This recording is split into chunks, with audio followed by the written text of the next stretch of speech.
quand vous rentrez dans ce type de ministère-là, il faut considérer qu'on est toujours là à glaner une victoire qu'on a déjà dans le ciel, mais qu'on vient chercher. Et puis, il faut être à l'écoute. Il y a de l'humilité qui précède la gloire, vous vous souvenez. Il y a toutes ces choses-là qui font qu'on n'est pas genre, vas-y, délivre-moi. Non, non, tu es actif dans ta délivrance. Peut-être tout à l'heure, ce soir, on aura encore des temps de délivrance, mais même là, des fois, alors qu'on prie, alors qu'on fait ces exercices-là, peut-être que des fois, vous sentez le besoin de soupirer, ou comme vraiment physiquement de bouger, ou de vous extirper de quelque chose physiquement, et faites-le. Voilà, il est en train de vivre sa délivrance. Amen, alléluia. Ah non, t'éternuais? D'accord, ok, non, il éternuait. Mais parfois, non mais même parfois, moi je sais que mes délivrances, je les ai souvent vécues en bâillant. Mais je bâillais, mais tu sais, à décrocher la mâchoire. Puis tu sais, c'est un bâillement, il finit pas, quoi.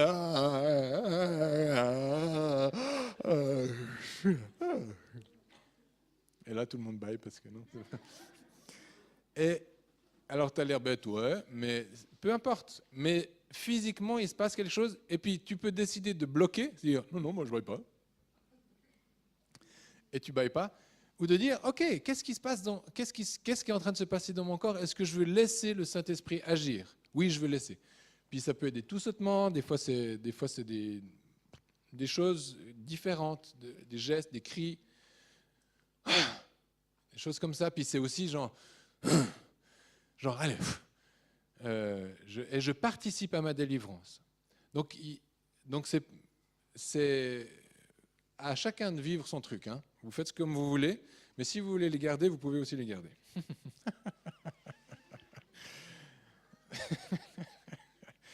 Moi, en général, donc l'homosexualité, l'inceste, l'abus sexuel, la stérilité, problèmes gynécologiques, des herpès, des machins, des trucs bizarres récurrents, qui viennent sans arrêt, on ne sait pas pourquoi, comment, des fornications, perversité, frigidité, misogynie, androgynie, refus de son genre, toutes ces choses qui sont liées à la sexualité et à leurs dérives. On va voir quelles sont demander à Dieu comment ces choses ont pu rentrer dans vos vies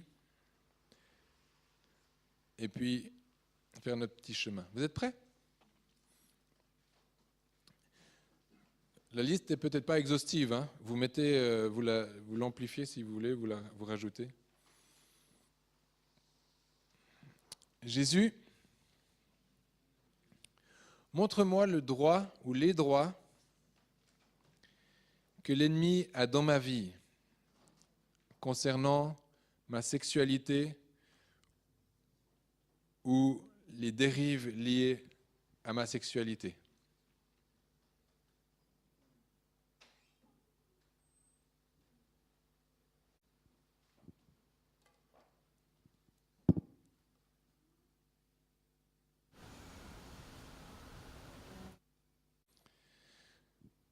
Ok, alors qu'il vous a montré la sexualité ou les dérives qui sont liées à la sexualité, on a souvent été initiés. C'est rarement quelque chose qu'on vit seul, dans le sens, il y a souvent une tierce personne qui intervient et on va demander à Jésus s'il veut vous montrer qui est la personne ou les personnes que vous pouvez pardonner. Alors Jésus, montre-moi à qui est-ce que je dois pardonner concernant ce que tu m'as montré dans ma sexualité.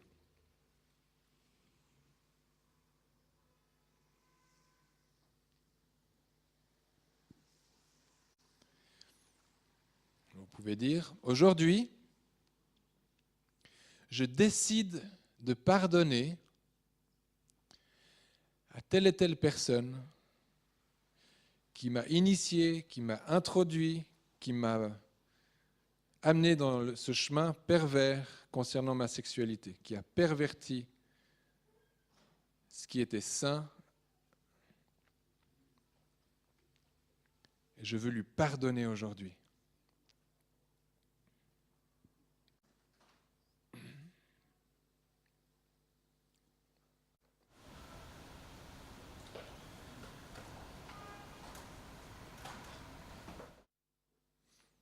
Maintenant, vous pouvez répéter après moi et dire « Je brise tout lien d'âme,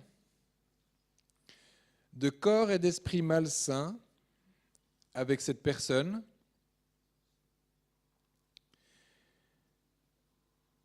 Et je coupe, vous pouvez taper dans vos mains,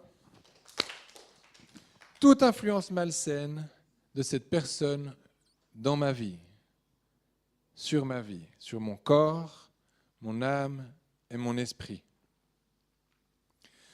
Je rends à cette personne ce qui lui appartient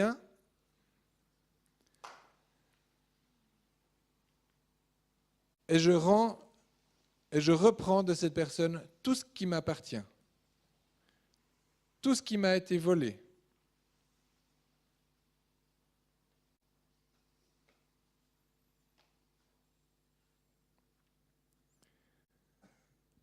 Et on demande à Jésus, Seigneur Jésus, tu restitues, c'est toi qui allais puiser les choses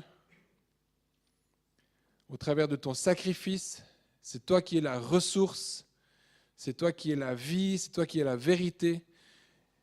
Et Seigneur, parce que je suis en toi, je récupère, je viens puiser en toi tout ce qui m'a été volé. Et on déclare aussi que le diable doit rendre au centuple tout ce que lui-même a volé.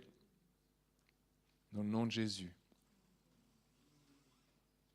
Tu me rends ma pureté, tu me rends mon innocence, celle d'un enfant.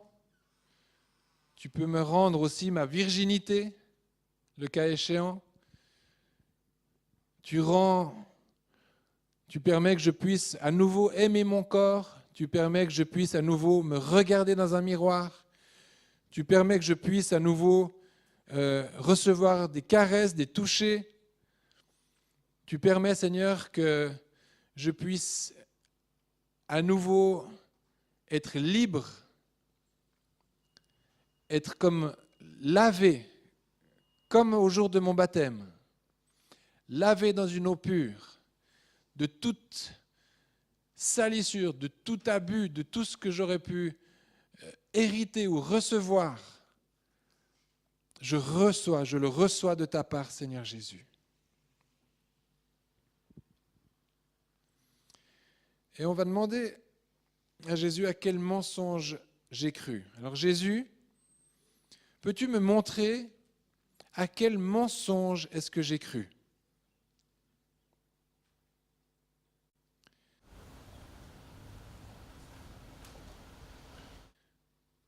Donc vous pouvez dire, je renonce au mensonge qu'il vous a dit.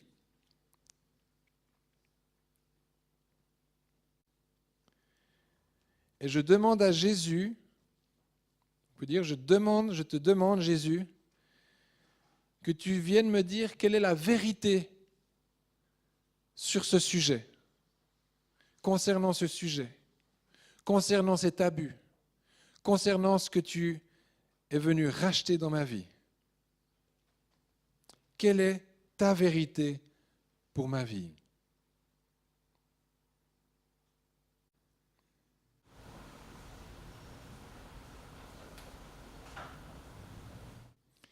Seigneur Jésus, on veut prendre ensemble autorité sur toutes ces manifestations, tout ce que le diable aurait voulu faire et voudrait continuer de faire dans ma vie. Et je proclame que je suis libre. Je suis libre de toutes ces accusations, je suis libre de tout ce que l'ennemi voudrait faire.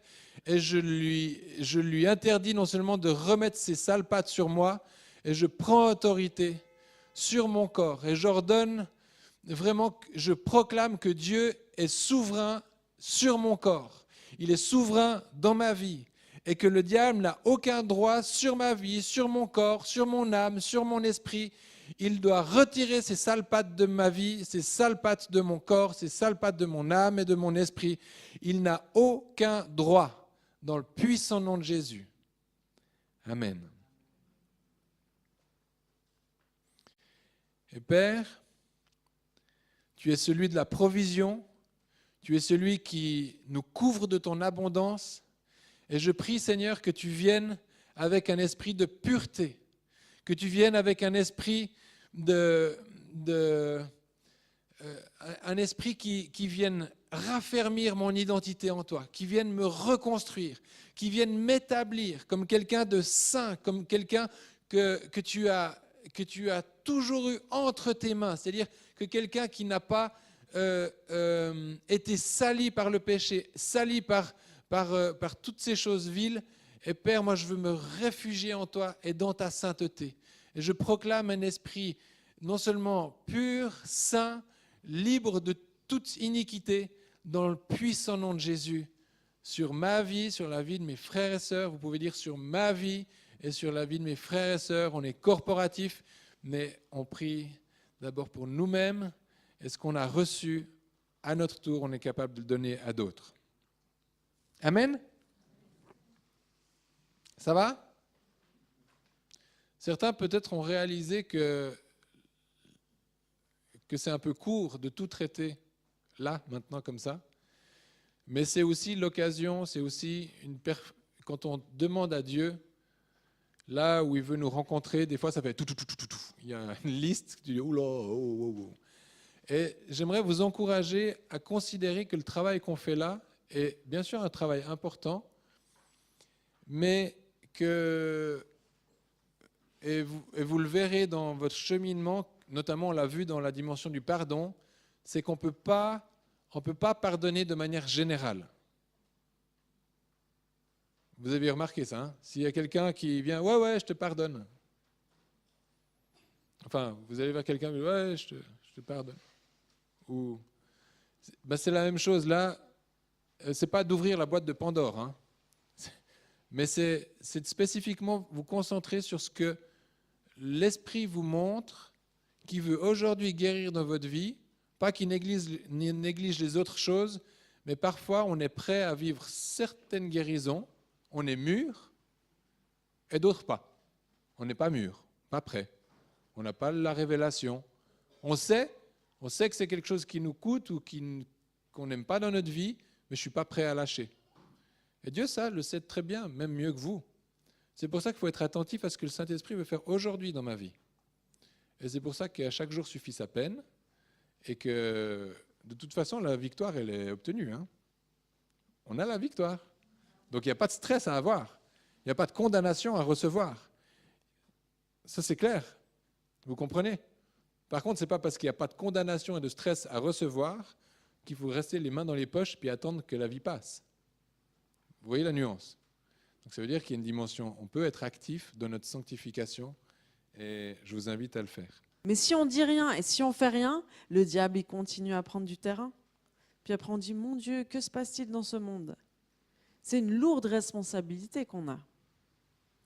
Alors on ne peut pas être sur tous les terrains, mais on doit avoir au moins un territoire d'action. C'est quoi ton territoire ? Quel est le territoire que Dieu te donne pour faire avancer le royaume de Dieu ? On dit, on ne peut pas être sur tous les fronts, mais on peut être au moins sur un front. Moi, mon front, avec Julien, c'est le business des entrailles. La formation qu'on donne à Ambi, il participe pleinement. Et puis c'est le renouvellement de l'intelligence du corps de Christ, sa restauration, sa délivrance et sa guérison. Parce que si le corps de Christ n'est pas délivré, restauré, guéri, il va impacter rien du tout. Et il ne va pas faire ce que Dieu nous demande de faire, c'est-à-dire réformer la société. Puis ça se passe one-to-one. Hein. C'est pour ça que nous, on considère que quand on parle à une petite équipe comme ça, ben nous, on sait que ça suffit à Dieu pour réformer une ville entière. Ça suffit. Gédéon l'a fait avant nous. Si Dieu est avec nous, Qui peut être contre nous?